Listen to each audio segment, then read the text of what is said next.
dito kami. Kain kami ng pizza kasi inayak ako na di pa kasama ko si Johan dito. Oh.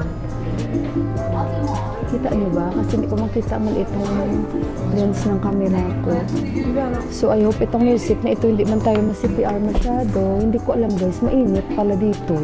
Naka-turtleneck pa ako. Pinasok ko na lang ito sa loob. Oh. Tapos naka-thermal tayo sa loob. So medyo mainit at saka nag-bonnet pa ako. Naka-down jacket. Guys, kung makikita nyo lagi, bakit lagi ko ito ginagamit? Kasi isa ito sa pinaka-favorite ko gamitin. Dahil parang ano talaga siya ba? I feel warm talaga. So, although may mga jackets man akong iba, pero ayoko rin magpalit-palit. Gawa nga na, syempre pag naglakad-lakad tayo minsan, may iba din naman. Pero pag mga dito lang sa aming banda, ito talaga sinusuot ko para mas madali siya sa akin. And I think hindi naman masama siguro yun. So wala lang, sinare ko lang sila. So dito kami guys, and bukas holiday sila ni Johan. At alam nyo ba, bago pa kami pumunta dito pala, yung guys, sinakyan namin na bus, ang bilis niya guys mag-drive. Kaya sabi ko nga kay Deepak, baka gusto niya lang tapusin yung buhay niya. Mag-knock on the wood lang ako. Mag-order lang kami. So, sandali muna nag-order lang si Deepak. Plain. Season fried or Sichuan? Sichuan fried. Ay, Sichuan maybe that one. Dry only, dry roast. Yeah, no ketchup. Nag-order lang kami guys, sandali. Yung pizza Hawaiian. So ayun guys, grabe talaga yung niya, yung drive niya, as in mabilis talaga. Imagine yun, bus yun tsaka hindi highway. So sabi ko kay Deepak, baka gusto niya nang matapusin yung buhay niya, mandadamay pa siya. At sabi ko pa, baka ready na yun kasi nakatika siya eh. Kasi parang hindi ba tama na hindi man kami sa highway, kahit si Deepak nung bumaba kami, siya pa yung una nagsabi sa akin, grabe yung sinakyan natin. As in, grabe talaga si Buha guys. Medyo matanda na siya. Grabe siya mag-drive. Although sabihin mo, batikan na siya. Pero, syempre, public transportation yun. Dito kasi para wala sila mga speed limit, no? Na pina-follow. Na sa mga ganitong road, ito lang yun. Yan ang mahirap. Minsan, sa atin naman, mayroon din naman mga mabibilis, pero kasi dito malalaki ang bus. Pero kasi nga, di ba, marami na rin mga modern transportation sa atin. Pero kahit pa paano, disente ba? Disente. Hindi yung dito na, alam nyo naman dito guys, hindi naman sa So, ayun lang, kakain lang kami guys. Tapos baka bibili ako ng isda. May nakita ako guys, may alimasag siya, pero minsan pag nakakita ako, hindi ako agad bumibili kasi natatakot ako sa mga alimasag dito at hipon. So ayun guys, antayin lang namin ang order namin at balikan ko kayo.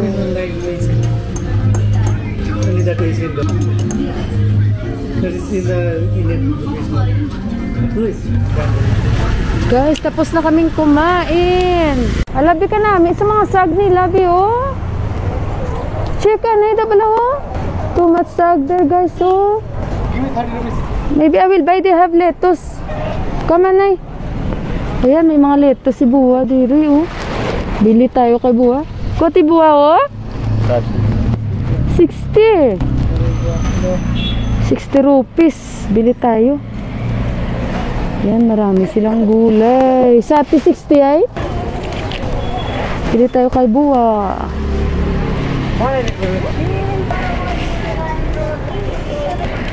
Chicken.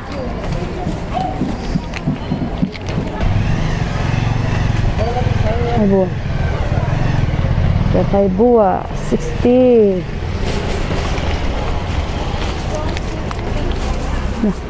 Ano ba? Oo. Bukchoy. Ay, yung kote, oh. 50 rupees, pero madami na. Ay, bili tayo. Ang dami nilang mga sag, guys, oh. Mete, pinogrek. Yan, dami nilang sag. Ramaro, meto. Yan, mula, oh. Bili tayo. Yung ano ni 50 rupees, Papa, oh. Ang ano nila, oh. Sag nila, fresh na fresh. So, ayan na guys, nakabili tayo. Spring onions, you buy the, ano. Ayan. You put properly inside. So, ayun guys, nakabili na kami. Ayan, nag-shopping tayo. Tapos, bibili pa ako ng isda. Para bukas. Ayan. Kasi bukas, sabi niya, di ba pupunta kami doon sa BFF niya. Dahil nga, binigyan tayo no ng, paano ba yon? Gourmet. Gourmet ba? Ganyan ba magbasa, no? O mag-pronounce. Correct me if I am wrong. Turuan nyo ako. Appreciated in advance. So, ayun guys, bibili ako ng isda para sa bawan. At actually, birthday ngayon ng aking kapatid. Sa mga nanonood sa akin. It was 1 year ago na namatay yung kapatid kong lalaki. And today, birthday niya po.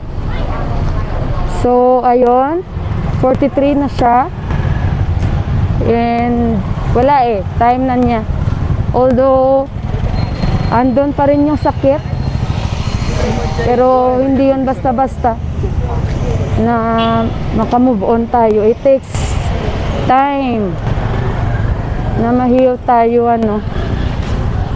Pero lahat naman may purpose and may reason. And ganon talaga ang buhay natin. Life is too short.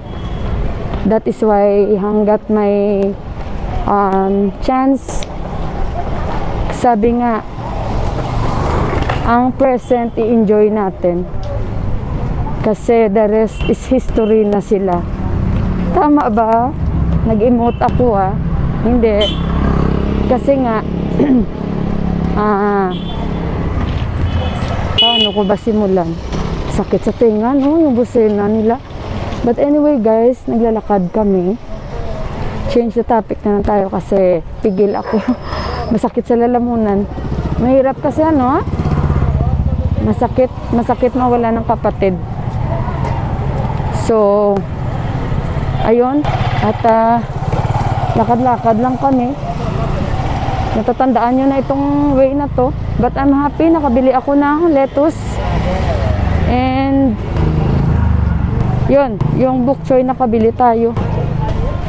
At bok choy, pak choy, ano ba yan? Iisa lang din yan. Hayaan na natin, gulay pa din yan. So lakad-lakad na naman tayo. At least nakapaglakad-lakad na tayo para ma-fresh tayo, makalanghap tayo ng fresh air.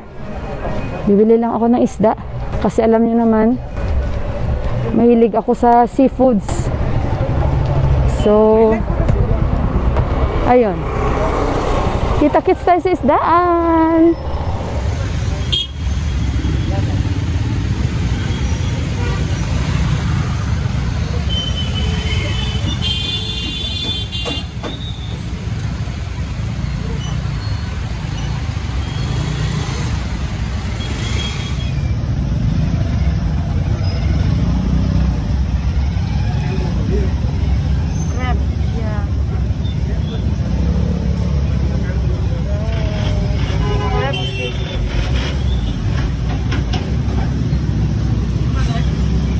Okay guys, nandito na kami sa bahay. Ito na yung isda. Ito yung isda na lagi ko binibili. And sabi din ni Inday Neneng, bumili din sila ng ganitong isda na binibili ko. Masarap talaga itong isda na ito guys. At iba talaga ang lasa pag buhay ba. Kasi maramdaman mo talaga na fresh. So ito yung binibili ko. Although andun yung lagi ko binibili noon na pinangalanan nilang Chinese tilapia na hindi naman yung Chinese tilapia. Para lang siguro bumili ako. Pero bumili kami doon sa isang shop na yun kasi medyo mas marami. Naghanap ako guys ng bowl. So, ayun. Tingnan nyo guys. Malaki itong nabili namin. Pero kasi alam nyo naman iba sila maghiwa dito. Kailangan tong linisin. Ito yung ulo ng isda Hindi ko ba alam anong pangalan ng isda na ito. Hindi man natin maiska ng isda. And nag-init muna ako ng tubig guys kasi inom ako ng warm water. Si Juan at si Deepak na sa itaas. pakita ko sa inyo yung nabili ko guys na lettuce. Masayang masaya ako. Dahil akala ko puro sag doon. Yun, may lettuce sila. Doon sa area na yun, hindi siya ganun kaano guys, kalamig. Pero dito sa amin talaga, malamig talaga dito. So, ito yung aking nabili na, teka lang, upo ako. Lettuce. Yan, ito yung nabili nating lettuce. 60 rupees. Namiss ko si Sis Camille. Ang dami nilang lettuce. Ayan, 60 rupees. At saka, yung aking bok choy, pak choy ba yan? At yung mga spring onions. Yan guys, kadaming spring onions. Mga by April pa tayo. Magtatanim ako sa rooftop guys kasi may plano kami ni Deepak. Yung mga itatanim ko, yung mga mabilis lang siya buhayin.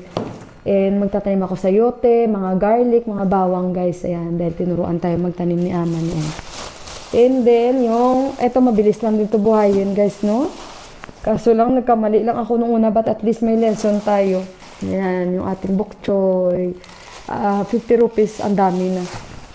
At saka, ayan, sabi ni Deepak gusto nyo take away. O, nag-take away kami ng, ayan, sausage bite naman ito guys. Favorite ni Yuan. Hindi man ako pala kain ng pizza. Sabi niya sa akin, gusto mo mag-take away ng pizza. Sabi ko si Yuan, dahil hindi man ako pala kain ng pizza. Hindi ako pala kain guys, sa totoo lang. So, ayan o. Sausage bite, yung paborito ni Yuan.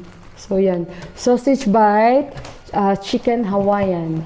Although medyo mahal no sa Pizza World, pero yung at least yung quality ng pizza ba, masarap sila guys. So ayun, ino muna ako guys, no, sandali muna. Minsan meron talagang tampuhan ang mag-asawa. So ayun, si Deepak, ganyan lang siya sa akin maglambing guys. Kasi kanina naglinis na ako doon sa kabilang kwarto, pakita ko sa inyo, akyat tayo at kwentuhan ko kay bakit sumama loob ko kay Deepak. Pero ganyan lang siya maglambing. Kahit hindi siya showy, pero pag maglambing siya sa akin, ganito ang way niya.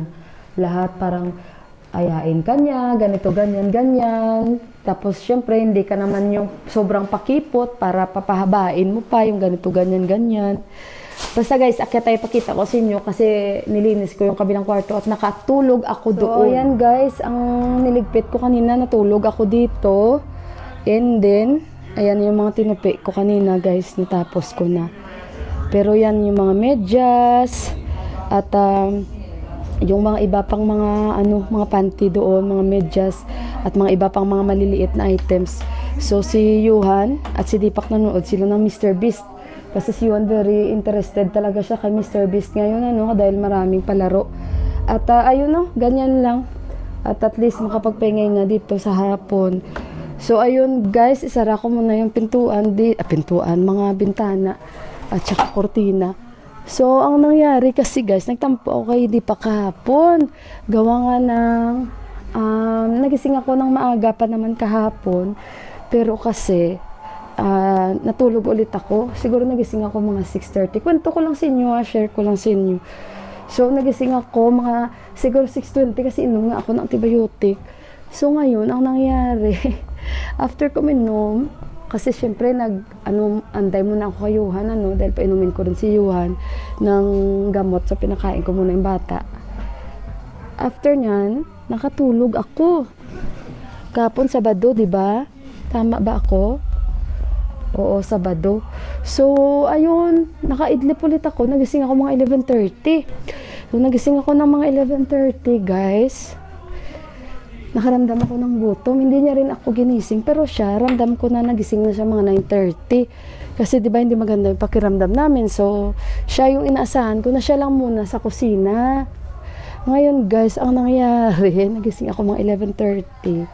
Nakaramdam ako ng gutom. Sabi ko, naglinis siya kasi nakita ko siya, nagmamap na siya ng hagdan. Tapos, hindi ko alam, naglinis na siya sa buong bakuran. Kasi malinis na. So ngayon, sabi niya sa akin nung nakita niya ako, hindi ba tayo kakain? So mga 11:30 na. Sabi ko, yes. Sabi ko, makakain na tayo kasi gutom na nga din ako. Sabi niya din. Tapos pumunta na ako sa kusina. Ni sinaing wala. Tapos ni ulam wala. Pero meron kaming natira na ulam na niluto kong tinulang manok kahapon. Tama ba ako kahapon? Hindi, nung isang araw na nung gabi. I mean, Friday ng gabi. So, sabi ko, hindi ka malang nagluto. Sabi niya, mayroon pa namang chicken soup. Sabi ko, kahit rice, wala kang niluto. Kasi usually, yung rice, doon kami nagluluto sa rice cooker dahil bigyan po sa amin yung rice cooker. Dahil pag nagluto ako ngayon, hanggang bukas na yan at hanggang gabi na. Dahil nakaka-save po kami dahil hindi na po namin kailangan ulit-ulitin kung magluluto ako sa pressure cooker from time to time. Kailangan kong igas tapos mag-init-init. At least sa rice cooker, 24 hours lang siya mainit. Tapos hanggang the next day, parang bagong luto pa rin ba siya. So dyan kami nagsasayang, especially winter, unless nagmamadali kami. So ayun na nga guys, nagalit ako sa kanya. Kasi sabi ko, kahit ano, inuna mo pa yung mga sahig na yan. Sabi ko, bakit may checking ba? Tahimik ka siya. Wala ka talaga kasi may maririnig mo. Silipak ganyan. Wala kami maririnig. Tapos, ayun, sabi niya, nung narinig niya ako, nagagerger ako, parang mag-isa lang ako nagsasalita. Sabi niya, bakit wala ba ako may ginagawa? Sabi ko, bakit kahit sinaing wala? Yung ganun. Tapos sabi ko, hindi ka pala nagluto. Sabi niya, bakit yung chicken tinula? Hindi na ba yun pwede? Yung ganun ba? So doon nag-start guys. Tapos hindi na ako nagsasalita, hindi na rin siya nagsasalita. Wala kami talaga kibuan. So kanina, dito ako, nagligpit ako, naglinis ako, tinapos ko yung mga tupiin ko. Tapos naka-idlip na ako talaga dito kasi nag-vacuum ako dito. Tapos sa kabila siya, kasi nga may work pa siya kagabi. So, may work pa siya kagabi. Nakalimutan ko. Wala pala siyang work kagabi kasi Saturday, Sunday, day off, diba? So, day off niya kagabi at kahapon.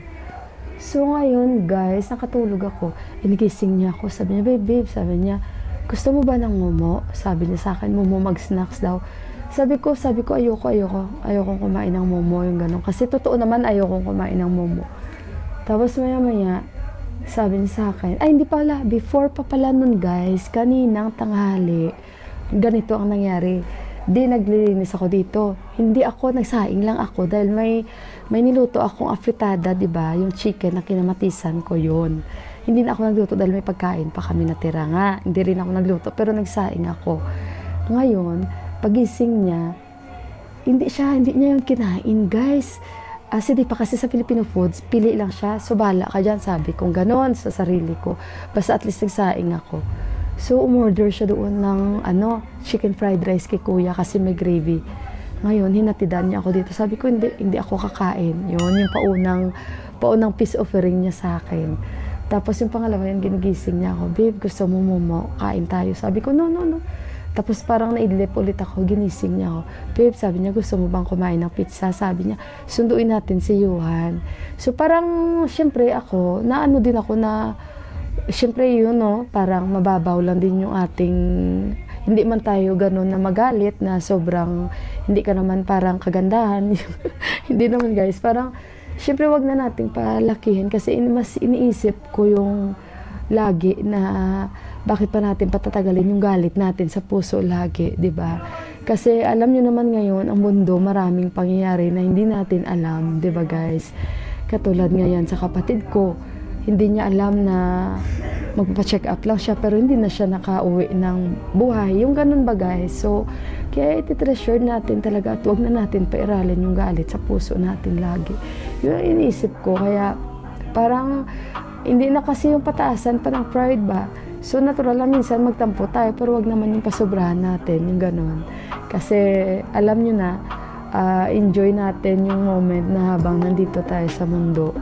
Kaya, ayun. Wala lang guys, na-share ko lang sa inyo kasi, diba, ang daming pangyayari katulad ngayon sa plane crash sa Washington DC. Sino ba bang mag-aakala ng ganun? At saka mayroon pang mga, kumbaga, magagaling sa, paano ko ba sasabihin sa inyo yan? Sa skating world, guys, yun. Na mga bata pa, na mga very talented, kasama ang kanilang mga loved ones. And mayroon din sa eroplano na official po yung kanyang travel sa Amerika, na isa po siyang police na may posisyon na pinadala lang siya doon for official na yun yung last na pala na kiss nila na goodbye ng asawa niya at ng anak niya, na yung iyak pala ng anak niya is iba na, yung ganun ba guys? So kaya yan minsan na i-share ko sa inyo, no? Kasi alam ko lahat tayo iba-iba naman sa buhay o attitude.